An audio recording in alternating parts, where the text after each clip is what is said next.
మన ప్రభు అయిన యేసుక్రీస్తు నామములో కూడి వచ్చిన ప్రతి ఒక్కరికి వందనాలు తెలుపుకుంటూ దేవుని యొక్క పరిశుద్ధ గ్రంథంలో నుంచి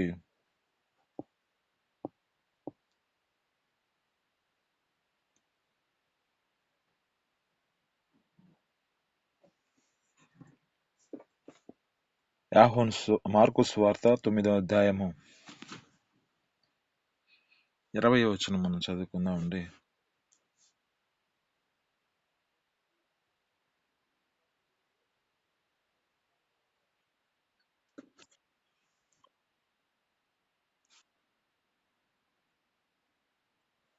అవునండి.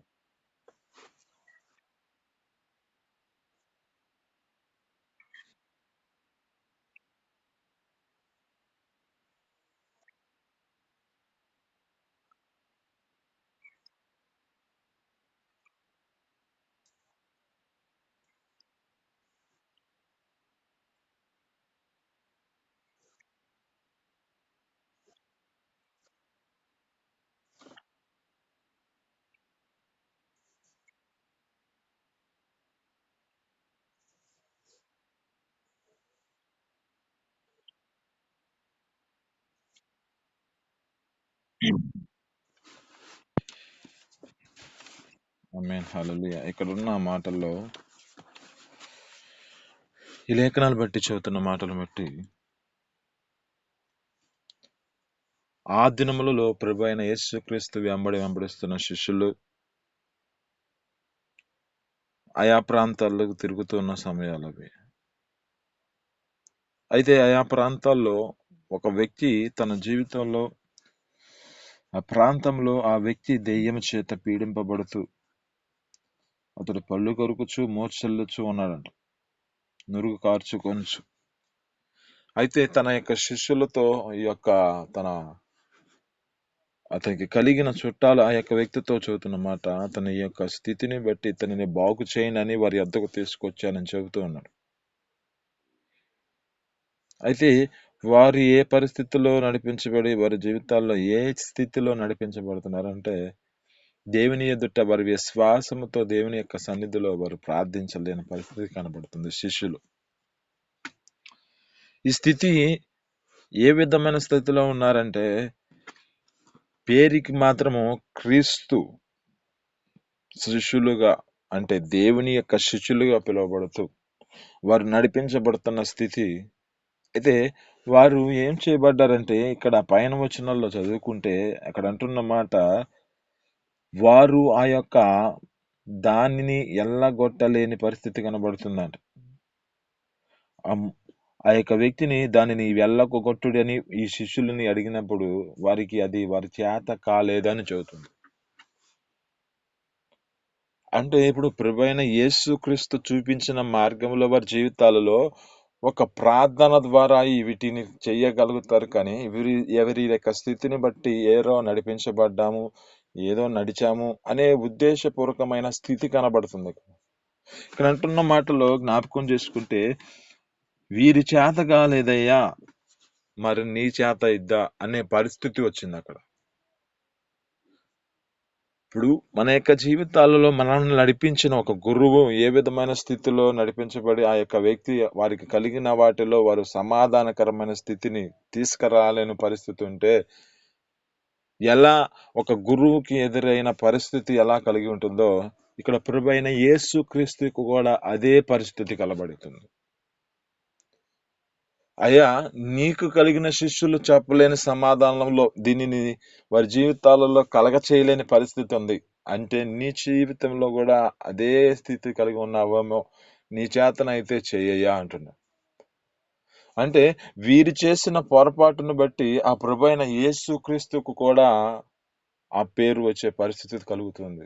ఇక్కడ అంటున్న మాటల్లో జ్ఞాపకం చేసుకుంటే, ఇక్కడ అంటున్నాడు, వారితో ఏమంటున్నాడంటే, అందుకాయన 19వ వచనం, అందుకాయన విశ్వాసము లేని తరము వారలారా ఎంతకాలం మీరుతో నందురు, ఎంతవరకు మిమ్మల్ని నేను సహింతును, వారిని నా యొద్ద నుంచి తీసుకొని రండి అని వారితో చెప్పగా, వారు ఆయన దగ్గరకు తీసుకొచ్చినప్పుడు ఆ దెయ్యము ఆయన చూడగానే వాని విలవిలాడించి విలలాడించెను గనుక వాడు నేల మీద నురుగు కార్చుకొని పోర్లాడుచుండెను. ఆమేన్, హల్లెలూయా. దేవుడు గొప్ప అద్భుతాలను జరిగించగలిగిన దేవుడు. వారు ఏం చేస్తున్నారంటే, వారి యొక్క జీవితాల్లో ఎంతగా మొరపెట్టి, ఎంతగా వారి జీవితాల్లో నడిపించబడినా వారిని ఆ యొక్క దానిని ఎల్లగొట్టలేని పరిస్థితి కనబడుతుంది. కానీ ఇక్కడ మన ప్రభువైన యేసుక్రీస్తు ఎదుటకు తీసుకొచ్చారో లేదో, వారు చూడగానే వాడు విలలాడి అక్కడ ఆ నేల మీద పడి పొర్లాడుచుండుచు కనపడుతున్నాడంట.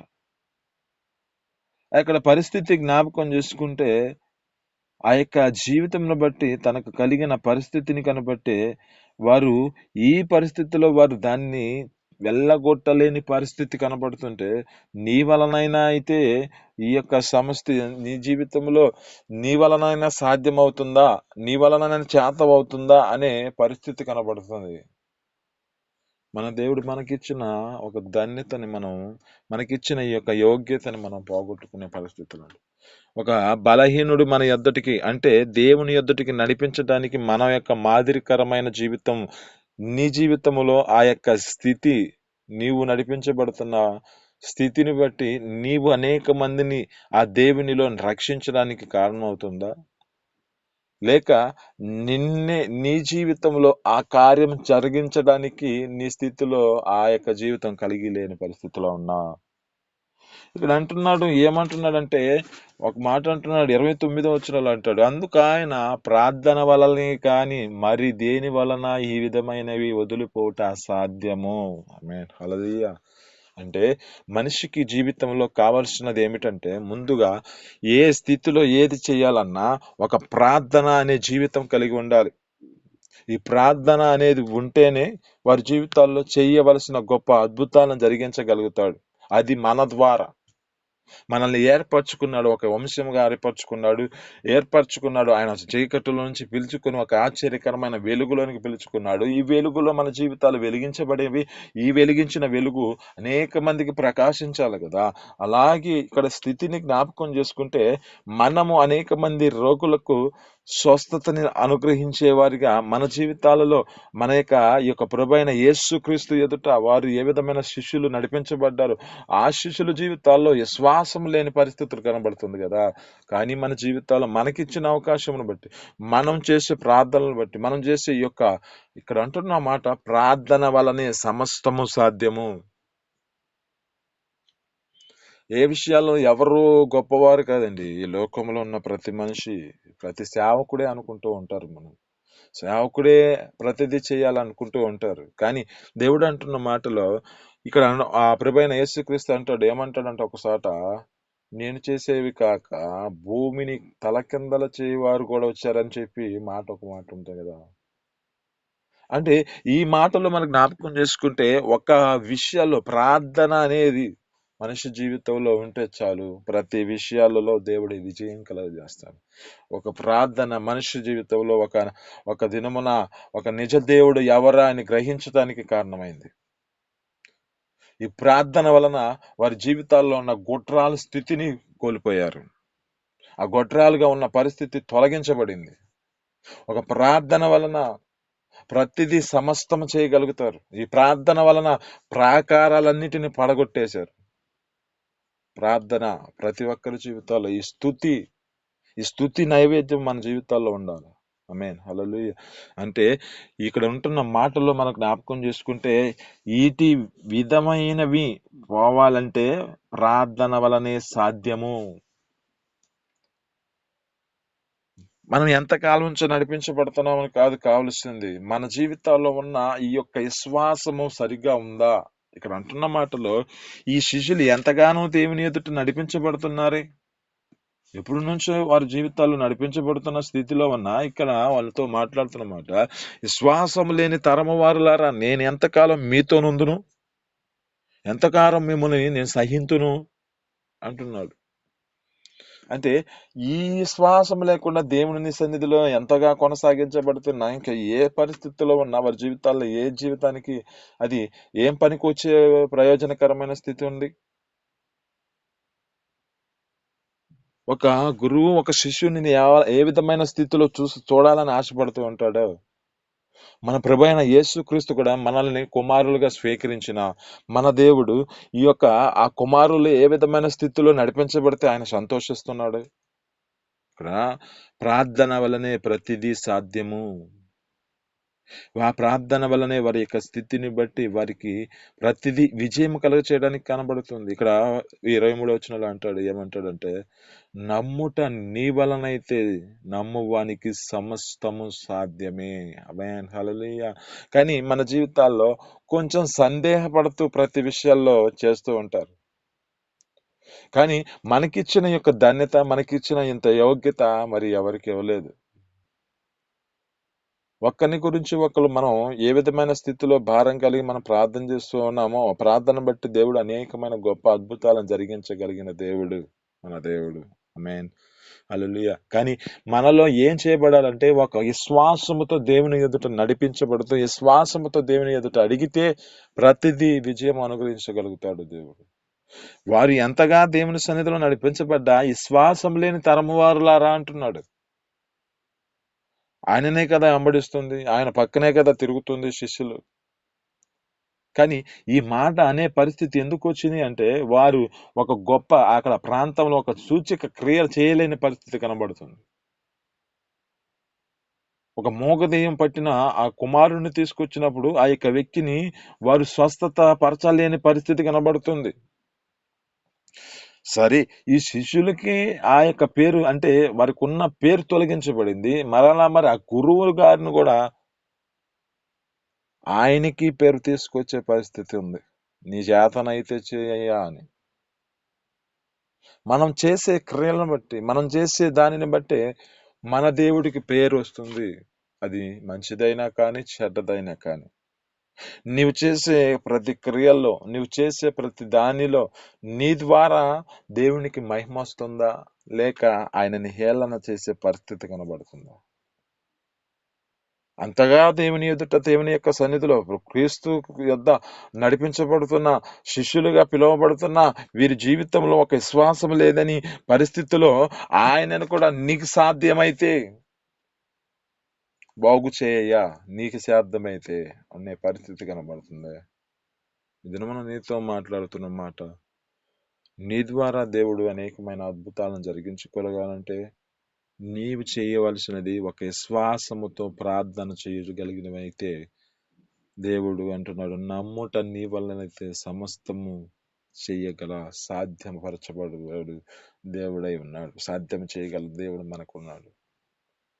ఈ సాధ్యపరచడానికి మన జీవితాల్లో నిరీక్షణతో దేవుని ఎదుట, ఆ విశ్వాసముతో దేవుని ఎదుట మనం వాటిని ప్రార్థన జీవితంలో ఆ కలిగిన దాన్ని బట్టి మీరు అంటున్నాడు, ఇట్టి వాటిని ఏ విధమైన వాటినన్నిటినీ చేయవాలంటే ప్రార్థన, ప్రార్థన, ప్రార్థన. ఆమేన్, హల్లెలూయా. మన జీవితాల్లో ఈ ప్రార్థన అనేదే ముఖ్యం. మన జీవితాల్లో ఈ ప్రార్థన అనేదే మనం అనేకమైన వాటిని మనం చేయగలిగిన దేవుడు అవకాశం ఇచ్చిన ఆయుధం ఇది. ఈ ఆయుధాన్ని మనం పట్టుకుంటే చాలు, ప్రతి దానిని జయించగలుగుతాం. ఈ ఆయుధాన్ని మన జీవితాల్లో ఉంచుకుంటే చాలు, ప్రతి పరిస్థితులన్నిటినీ తారుమారు చేయగలిగిన స్థితి మన జీవితాల్లో ఉండొచ్చు. ఈ యొక్క ప్రార్థన వల్లనే మన జీవితాల్లో ఉన్న ప్రతి రోగాలే కానీ, సమస్యలే కానీ, ఏటినైనాను మన దేవుడు విడిపించగలిగిన దేవుడు. ఆమేన్, హల్లెలూయా. అయితే మనము దేవుని ఎదుట మన యొక్క స్థితి ఎలా ఉంది? ఇక్కడ శిష్యులుగా పిలువబడుతున్న వారి జీవితాలు విశ్వాసం లేని తరం వారులారా, నేను ఎంతవరకు మీతో నేనుందును? ఎంతవరకు మిమ్మల్ని నేను సహించాలి? ఎంతవరకు మీరు నడిపించబడతారు? ఎంతవరకు మీ జీవితాలు సరిగా చేసుకోలేని పరిస్థితులు కనబడుతూ ఉన్నాయి? మీరు ఎంతగా మీరు చేసే వాటిలో నమ్మకమైన వారిగా మీరు కొనసాగించబడనని పరిస్థితిలో ఉంటే నేను ఎంతవరకు మిమ్మల్ని సహించేని అనే పరిస్థితి వచ్చిందే. అలా మనకిచ్చిన అవకాశం, మనకిచ్చిన ధన్యత, మనం దానిని పోగొట్టుకోవద్దు. దేవుడు మనకిచ్చిన దాన్ని బట్టి, నిన్నటి దినం మనతో మాట్లాడిన మాటలను బట్టి కూడా దేవుడు కృపావరములు అనేకమైనవైన ఆత్మ ఒక్కడే అంటున్నాడు. ఆత్మ ఒక్కడే ప్రభువైన యేసుక్రీస్తు దేవుడు ఒక్కడే. ప్రతి విషయంలో పరిచర్యలు అనేకమైనవి, కార్యాలు అనేకమైనవి, కానీ ప్రభు దేవుడు ఒక్కడే అంటున్నాడు. ఇవన్నీ ఏం చేయబడాలంటే ఆ కృపావరాలను మన జీవితాల్లో పొందుకొని జీవించగలిగిన వారిగా మార్చబడాలి. అక్కడ అంటున్న మాటలో ఏమంటున్నాడు? ఒకనికి బుద్ధి కలిగిన వాక్యం తీసుకొచ్చాడు. ఒకనికి వాళ్ళ జీవితాల్లో ఏం కలిగి ఉన్నాడని కృప చూపుతున్నాడు అంటే జ్ఞానాన్ని కలగచేయడానికి ఈ వాక్యం బోధిస్తుంది. ఒకనికి అద్భుతాలు చేయి శక్తి, ఒకనికి స్వస్థపరచు వారము, ఒకనికి ఆ యొక్క భాషలో మాట్లాడే వరము, ఒకనికి భాషలో మాట్లాడిన వాటికి అర్థములు చెప్పు శక్తియు ఇస్తున్నాడు అంటున్నాడు.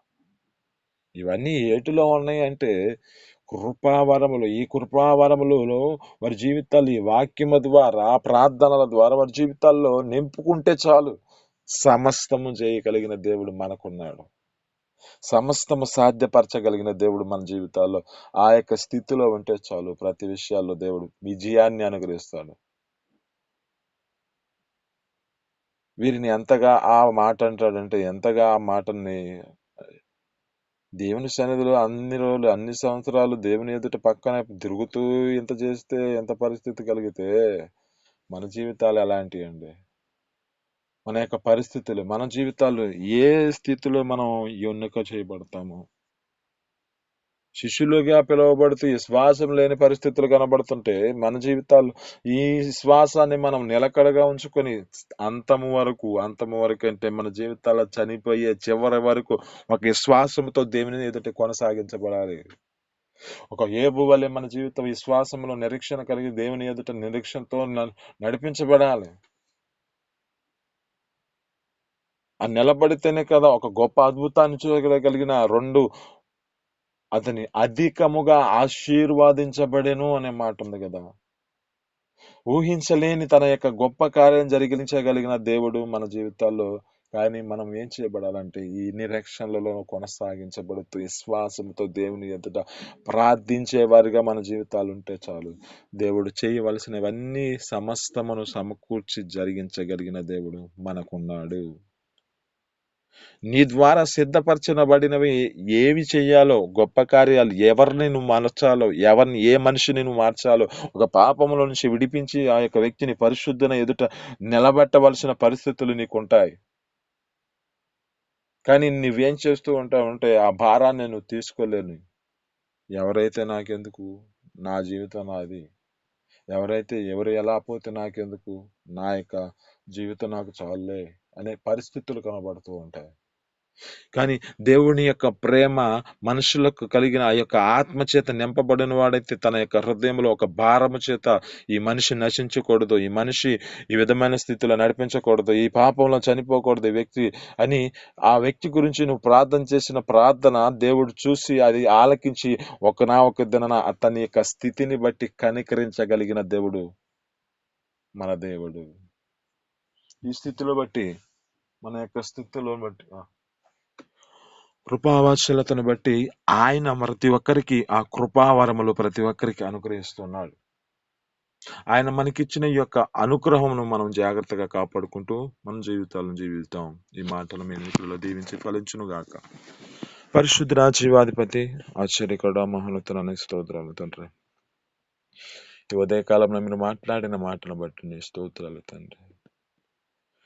నీ ఎదుట తిరుగుతున్న శిష్యులైన తండ్రి, నీ పక్కన తిరుగుతున్న శిష్యులైన తండ్రి, అయ్యా నీకు పేరు తీసుకురాలని పరిస్థితి కనబడిన తండ్రి, విశ్వాసము లేని తరము వారలారా నేను ఎంతవరకు మీతో ఉండును అంటున్నావు నా తండ్రి.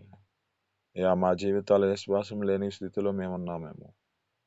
అయ్యా నీకు నా తండ్రి మంచి పేరు తీసుకురాలని పరిస్థితుల్లో మేమున్నామేమో. అయ్యా ఈ దినమున మాట్లాడిన బట్టి నీ స్తోత్రాలు. మేము విశ్వాసముతో మీ ప్రార్థనల వలన తండ్రి ప్రతిదీ సమస్యము సాధ్యము అంటున్నాం తండ్రి. ఈ ప్రార్థన జీవితం కలిగి ప్రార్థన ద్వారా గొప్ప కార్యం జరిగించగలిగినట్లుగా కృప చూపించండి. అయ్యా ఈ ప్రార్థనల వలన సమస్తమును తండ్రి మీరు ప్రాకారంలో పడగొట్టిన దేవుడు, మీ ప్రార్థనల ద్వారా తండ్రి అయ్యా నా తండ్రి గొప్ప అద్భుతాలను జరిగించగలిగిన దేవుడు నా తండ్రి. మీరే కృప చూపించి ప్రతి విషయాల్లో నా తండ్రి మేము నా తండ్రి నీ ద్వారా అయ్యా యొక్క ప్రార్థనల ద్వారా నా తండ్రి అనేకులను మీ వైపు తీసుకొచ్చి అనేకులను మమ్మల్ని మహిమపరిచినట్లుగా ఈ దేవుడు పరిశుద్ధుడు, ఈ దేవుడు ఇలా విధమైన స్థితిలో ప్రతి ఒక్కరికి స్వస్థతను అనుగ్రహించగలిగిన దేవుడని వారు గొప్ప సాక్ష్యం చెప్పి నీ ఎదుటికి వచ్చే కృపను దయచేయండి అయ్యా. మా జీవితాలను బట్టి అయ్యా నీ చేత కాలేదు, నీ కలిగిన శిష్యులు చేత కాలేదు, నీ వలన అనే అయా మా యొక్క దేవుడికి హేళన తీసుకొచ్చే పరిస్థితులు మేము ఉండకుండా కృప చూపించి మీ సన్నిధిలో నిలబెట్టుకోమని, నీకే మహిమ ఘనత ప్రభావాలు తెచ్చుకోమని యేసు పరిశుద్ధ నామమున అడిగి పొందుకొని జీవిస్తున్నాను తండ్రి, ఆమేన్.